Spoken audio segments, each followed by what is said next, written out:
Hello dear students and welcome back. In today's video we'll learn about process management and job control in Kali Linux, and this will work for any Linux distribution anyway. Any operating system, whether it's Linux, Mac, OS, Windows, doesn't matter which operating system, there will be always background processes that are running. For example, if you go to Windows Task Manager, and inside here you will see here we have processes, and these are some applications, background process, and so on, right? And Windows process, and each of these processes have their usage from the CPU, memory, disk, network, GPU, which is GPU engine, power usage, and so on. Many useful information. So how can we see that in Linux, and how we can interact with these processes, starting them, ending them, and so on. So the first command is called ps, right? So ps will show you processes, but these will be shown by default if you don't add any argument, the process for the current session. And for the current session we have only two processes: the terminal itself, the shell itself, and the ps command, which is a process in itself. Like, okay, let me tell you something. A process is a program, all right? Basically, any process is just a program, but this acts like not a normal program for the user to interact with. Normally, it is, generally speaking, a program that's intended to run continuously, generally speaking here, and do something in the background. But that's not all the processes, the kind of processes we have. Some of them are like any program you open is a process. Any tool you have here, you type here, any command is a process in itself, all right? So that's why a process you will get here for now is this terminal and this command you typed here. To view all processes, you need to add option E. And now you can see we have all these processes that are running. We have process ID, TTY, time, and the command.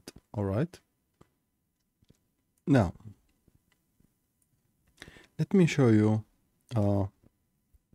how we can format this output here, because this really doesn't tell us a lot of information. The first one will be -f, right? And now we can see we have more information like PPID, parent process ID, time, and user ID. This is very important. So both of them are for the user Kali. All right. Now we can also view them ps eh, and this, as you can see here, we get process tree called basically. All right, but there's a better command for that called ps3, and now we get more formatted output showing us the relationship between different processes, as you can see here. Now this is about viewing these processes. Let me show you other couple ways, and then see what we can do with that. The other one is called top, and top, as you can see here, gives us this somewhat similar to Task Manager and Windows. First of all, it's live, unlike the previous command, which is the ps, just will give you a list of the processes active at that specific time you requested the list, and that's it. It doesn't update them, doesn't tell you anything. All right, and you don't get these all options, stats, like memory usage and so on. All right, so let me quit here, Control C, clear, and the other one is called htop, and it's not present now. So do you want to install it? Yes. Add password, and it's unable to locate. That's fine. That's totally fine. Let's ignore that. We talked about PS3, top,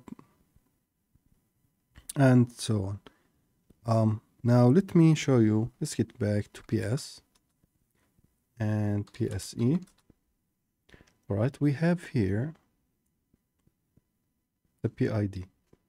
Now this PID enables us to interact with this process, like terminating this process, getting information about this this process, and so on. But let me do something here called ps-u, so we can get -u plus e and f. All right. I think this is good. That's fine. We get now the user, process ID, CPU usage. We get also memory usage, and time, and the command, and these all useful information. But I want, let's remove F, and let's remove CEU, actually just E, to get this list again. And in here I want to kill a process, all right? But let me just go back here, see some process that if I kill, it will not affect my Linux. All right, let's kill cron here. Its process ID is 660.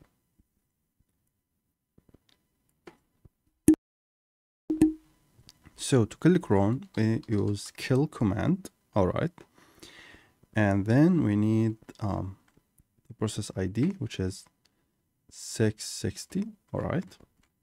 So we use 660, and kill failed operation not permitted. Of course, we need sudo add now it's killed. Now if I do that again, all right, go back, and you will see it's no longer here, it's gone.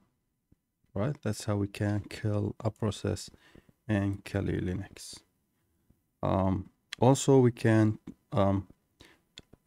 send a process into the background and the foreground with background command, and then supply person sign, all right, and then the process PID. For example, in here, color D, which is 1279, 1279, and so on.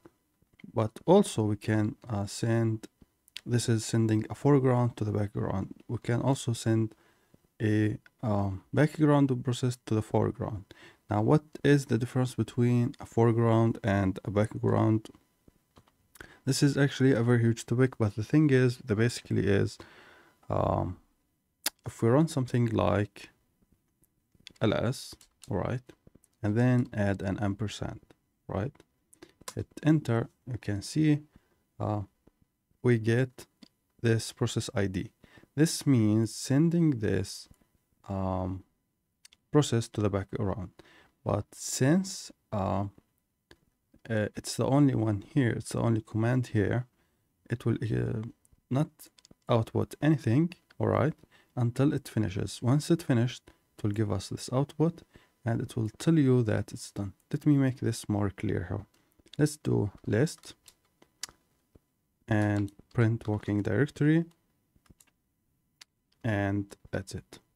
Now if I run, now you can see I can run multiple commands at once, and the reason for that, I am sending these to the background, all right. They will run in the background, not blocking this foreground. You can think of this terminal as a foreground and not blocking it, so I can add here more stuff. So let me show you something else. Maybe print the date. If I run this, you will directly see I can run as many things as I want. these two are sent to the background. That's why both of these have these process IDs. All right, so this will be the job number here, and this will be a process ID. And as such, they send to the background, process what they need to process, then come back, get the output, print it out, and this one gets executed as well. But this is not a background process. All right, this is a foreground process.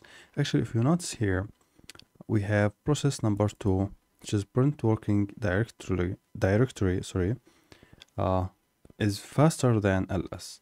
And since it's faster than ls, it was the first one to get executed and finish. So you can see here, it's executed, output, it's done, then ls, then date. And the reason for date is being the last one to execute, it's not because it's the last one in this hierarchy, because it takes more time to execute and to do all this processing it requires to get the date for us, to give us this format, this formatted date here. That's why. And actually you will notice that while process 1 is being executed, all right, so it starts here, then still running in the background, processing, all right.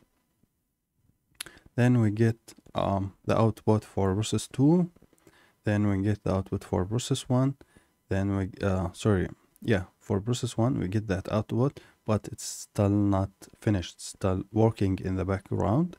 Also we get the output for date. After the date has finished, we get the ls to finish executing. All right, let's try that one more time, and you can see it. Sorry for that. You can see it still the same. ls is slower than the date command and the print working directory command. So these will execute much faster. That's why they finish first and ls finishes last. All right, to prove that, let's try to do ls and then at the beginning print working directory, run that, and you will see that ls still finishes the same. It's number 2 as you can see here, but it still finishes last as you can see here. So no matter where you place it, it will always finish fast, because this takes more time to execute the command here, or to run the software that's responsible for this command basically. I hope this gives you enough information about the process and how we can see them, interact with them. But this is no way everything about the process management, job control, and so on. There's so much more about that, but again, this is just a gentle introduction to this subject.